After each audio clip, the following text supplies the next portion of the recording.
Before the Federal Reserve, one banker was the firewall. In 1907, America learned a chilling truth. An entire financial system could hang by the thread of one man's will. Wall Street was burning, and only J.P. Morgan, a single, unelected banker, stood between order and abyss. It was the day the nation realized that prosperity, once thought unshakable, was nothing more than fragile trust in gilded illusions. The day America learned that one banker could save the republic was also the day it saw how close it came to ruin. The early 1900s glistened with the glow of the Gilded Age.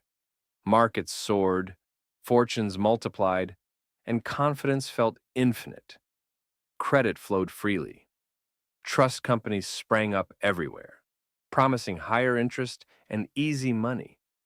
They were a new breed of institution, lightly regulated, built on the promise of modern efficiency. Depositors believed their money was safe, even as those trusts gambled it on the roaring stock market. They kept only a fraction in cash, yet the public poured savings into them, hypnotized by yields that seemed too good to refuse. Everyone believed the old rules no longer applied. Why worry when the sun of prosperity shines so bright? But beneath the glitter, dry tinder piled up. Speculation thrived not just on Wall Street's main floor, but in the shadows of back-alley bucket shops, where gamblers wagered on stocks they didn't own. Margin loans greased the gears of greed.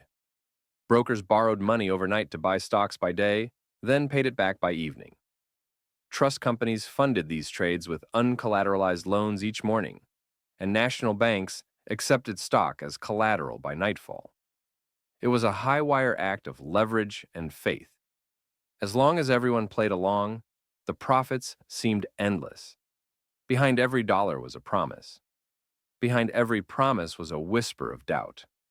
Politicians and businessmen alike declared a new era of American genius. The memory of earlier panics had faded. It had been more than a decade since the crash of 1893, and people had convinced themselves that progress had cured fear. Newspapers praised modern finance for creating wealth out of thin air. Stocks only went up. Banks and trusts competed to lend. Certain liquidity would never run dry. Yet under the floorboards of prosperity, cracks crept quietly. Debt was stacking like dry kindling. All it needed was a spark. The spark arrived in the autumn of 1907. A sense of unease began to flicker across the markets. An earthquake in San Francisco the previous year had shaken global credit, forcing European lenders to tighten their grip. Interest rates in New York edged higher. Whispers of trouble circulated. Still, the illusion held. Crowds thronged the marble halls of the city's great trust companies, their faith unbroken. They laughed at warnings, chasing the next hot tip. None of them saw the fissure widening beneath their feet. Then, on a crisp October morning, greed struck the match. A clique of speculators led by Augustus Heinze and Charles Morse tried to corner the stock of the United Copper Company. A reckless attempt to trap short sellers and claim a fortune. For a moment, it looked as if they might succeed. The share price soared from $39 to nearly $60 in a day. But by the next afternoon, the scheme collapsed spectacularly. The speculators had misjudged the market. Within 48 hours, United Copper's price had plunged to $10. Fortunes evaporated. The Copper King's illusion turned to ash. Outside the exchange, crowds shouted and shoved as brokers dumped shares in panic. Never had Wall Street seen such chaos. The shock rippled outward. Otto Heinz's brokerage failed overnight. His brother's Montana bank, burdened with copper stock as collateral, followed him into bankruptcy. Word spread that the Heinz and Morse empires were drowning in debt. Depositors raced to withdraw money from any institution remotely connected to them. The dreaded words bank run returned to American headlines. At the Mercantile National Bank, where Heinze had once been president, anxious throngs besieged the doors. Even healthy banks began to tremble. Fear does not discriminate. The contagion leapt next to the mighty trust companies. At the center stood the Knickerbocker Trust Company, the third largest in New York, led by the well-respected Charles T. Barney. When rumors tied him to the copper schemers, confidence cracked overnight. On Monday, October 21st, Barney's own board demanded his resignation in a desperate act of reassurance. It wasn't enough. By dawn on Tuesday, October 22nd, a massive crowd had gathered outside Knickerbocker's grand doors on Fifth Avenue. Inside, clerks hauled bag after bag of currency to the counters. $8 million left the vault in 3 hours, yet the line outside only grew. By midday, the Knickerbocker Trust ran out of cash and slammed its doors shut. The unthinkable had happened. If the great Knickerbocker could fall, who was safe? The city erupted in disbelief. Well-dressed women wept in the streets. Merchants and factory workers alike clutched passbooks, begging for their life savings. Panic leapt from one trust to the next.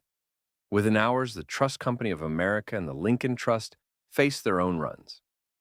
On the floor of the New York Stock Exchange, brokers stared in horror as the oxygen of the market, short-term credit, vanished. Banks hoarded what cash remained. The interest rate on call money exploded from 9% to 70% in a single day, then to 100%. Liquidity had frozen solid. No one would lend at any price. Stock prices collapsed in fire sale fashion, erasing 7 years of gains in a week. The exchange roared like a storm. In the midst of the chaos, New York's financial titan returned. J. Pierpont Morgan, 70 years old and already a legend, rushed back from a church convention upon hearing the news. He had seen panics before, even rescued the U.S. Treasury in 1893, but this was different. There was no Federal Reserve. The government stood powerless. All eyes turned to Morgan. On Sunday, October 20th, the heavy oak doors of his Madison Avenue library opened to an emergency council of bankers. One by one they entered, clutching ledgers and pleas for aid. Morgan examined their books with cold precision. Knickerbocker was hopeless, insolvent beyond rescue. He made his first fateful decision. Let it burn to save the rest. But others, he decided, could still be saved. The next morning, as Knickerbocker collapsed, the Trust Company of America came under siege. Its president begged Morgan for help. That night, he gathered New York's most powerful financiers, James Stillman of National City Bank, George Baker of First National, and Treasury Secretary George Cortelyou, who arrived with federal funds to inject. They worked past midnight auditing the trust's accounts. The situation was grim but salvageable. "This is the place to stop the trouble," Morgan declared. It was the line in the sand. The following day, as crowds battered the trust company's doors, Morgan's allies funneled cash to pay every withdrawal until closing time. The bank survived the day by minutes. Knowing panic would resume tomorrow, Morgan convened the city's trust presidents in his library that night. When they hesitated to help one another, he stood, walked to the great doors, and locked them. No one would leave until they pledged their fortunes to the rescue. Hour after hour passed in tense argument. Near dawn, exhausted and pale, the men signed an agreement to lend $25 million to the weakest trusts. Only then did Morgan turn the key and let them go. It was an act of will, part heroism, part coercion, that saved the system for one more day. The stock exchange still hung on the edge of oblivion. By midday Thursday, as prices crashed and brokers faced ruin, the exchange president rushed to Morgan's office and pleaded to close the market early. Morgan snapped a single word: no. To close in panic would be fatal. Once the doors shut, confidence might never return. Instead, he sent word through the financial district: gather at my office immediately. Within minutes, a dozen of New York's top bankers crowded into his study. Morgan, calm but fierce, laid out the stakes. 50 brokerages would fail within the hour unless $25 million could be raised immediately. The bankers looked at one another in silence. Then, as if caught in his gravitational pull, they began to commit. Within minutes, $24 million was pledged. Messengers sprinted through the streets, carrying cash to the exchange. Trading continued. The market, though battered, stayed open until the closing bell. Disaster was postponed. That night, reporters waited outside Morgan's library for a statement. He appeared briefly, towering and impassive, and said only, "If people will keep their money in the banks, everything will be all right." It was both reassurance and command. For most Americans, that was enough. Friday brought renewed tremors. Rumors of new failures spread like sparks in dry grass. Morgan again gathered bankers and demanded more funds. This time the men hesitated. Fatigue and fear dulled their resolve. They scraped together less than $10 million. Morgan decided the money would support only essential trades, not speculative ones. Once more, the markets limped to the weekend close, but the system was still trembling. Behind the scenes, a new danger loomed. Moore and Schley, a prominent brokerage firm, was on the verge of collapse. It had borrowed heavily, using shares of the Tennessee Coal and Iron Company as collateral. That stock was falling fast. If Moore and Schley were forced to sell on Monday, the shock would trigger another wave of failures.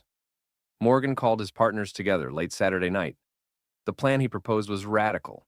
Have his own U.S. Steel Corporation buy Tennessee coal and iron to stabilize the market. Only one obstacle stood in his way: President Theodore Roosevelt, the man who had spent his career battling monopolies. U.S. Steel already dominated its industry, and such a merger would cement its power. But these were desperate hours. Morgan dispatched envoys on a midnight train to Washington. At dawn, they reached the White House and explained that, without this deal, the entire financial system could collapse when the markets reopened. Roosevelt listened, pacing in silence. Finally, he nodded. He would not block the merger. With that single decision, the last domino was secured. U.S. Steel absorbed Tennessee Coal and Iron, the brokerage was saved, and confidence steadied. Monday morning dawned strangely calm. The great doors of the bank swung open. Lines of depositors thinned. Sermons from Sunday pulpits, urging faith and patience, echoed in people's minds.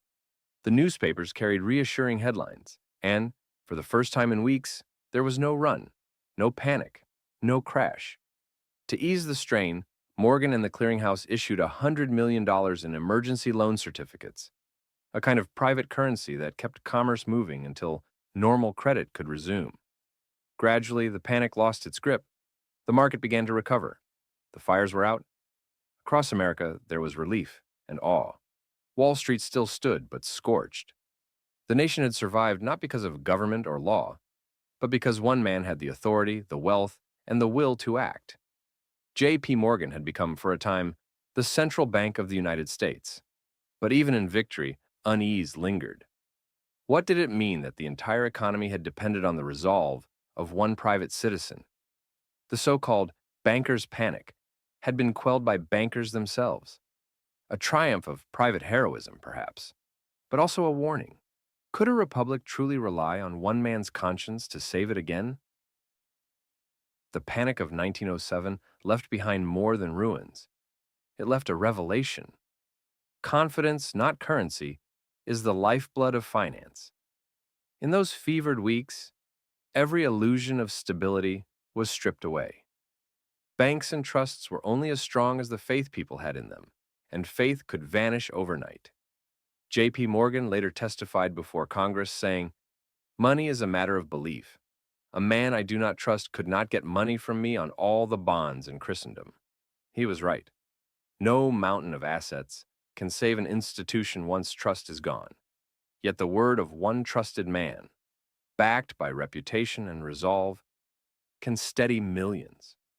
The real forces behind every boom and bust are faith and fear. The panic also revealed a pattern older than Wall Street itself, a pattern that runs through every era of speculation and collapse. First comes easy money and euphoria. Then a spark, a rumor, a sudden doubt. Then comes the fall, swift and merciless. Greed blinds, debt multiplies unseen, and panic reveals the truth. The sequence never changes: speculation, panic, collapse, rescue, reform.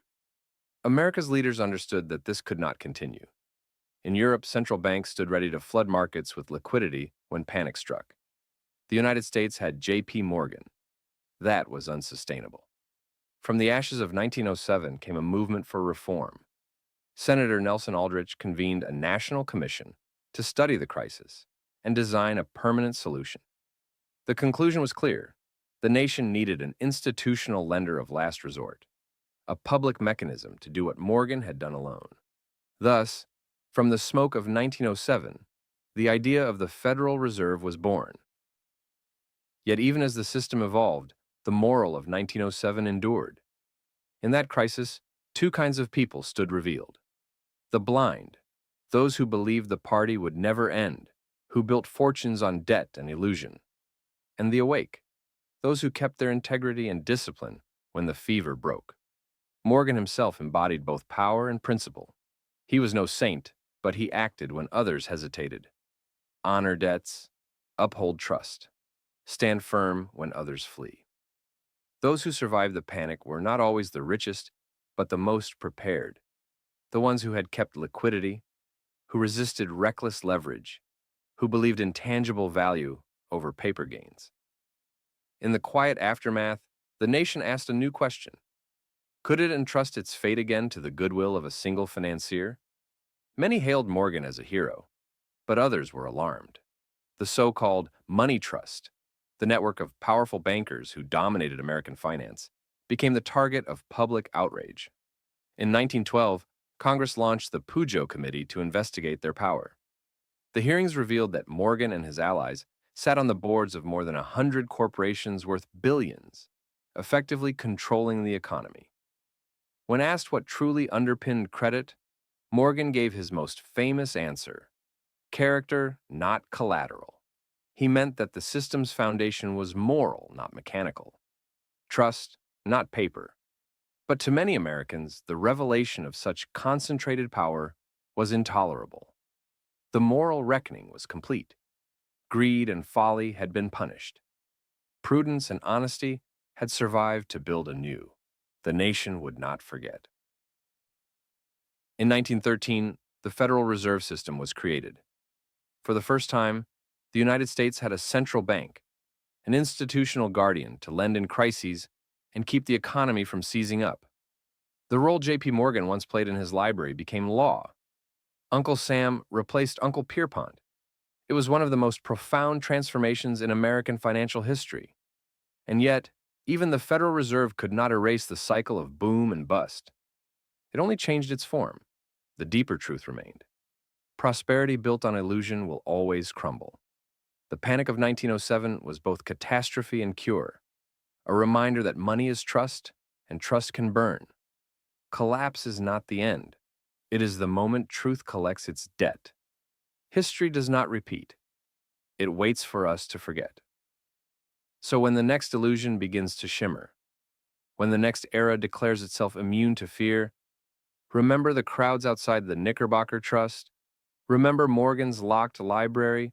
Remember the fire that nearly consumed Wall Street. The question isn't whether another panic will come. It will. The question is whether you will be one of the few holding something real when the paper idols fall. History has shown the pattern, drawn the arc, given the warning. The rest is up to us. History does not repeat. It waits. Will you remember? Thank you for watching. If you enjoyed this documentary, it would mean the world to us if you like the video or subscribe to our channel. We truly believe that understanding the past is key to navigating the future, and by studying financial history, you are better prepared to safeguard your wealth than 99% of the people out there. If you have any questions or remarks, or would like to request a video topic for our next deep dive, please leave a comment down below. We aim to reply to all of them. Until next time.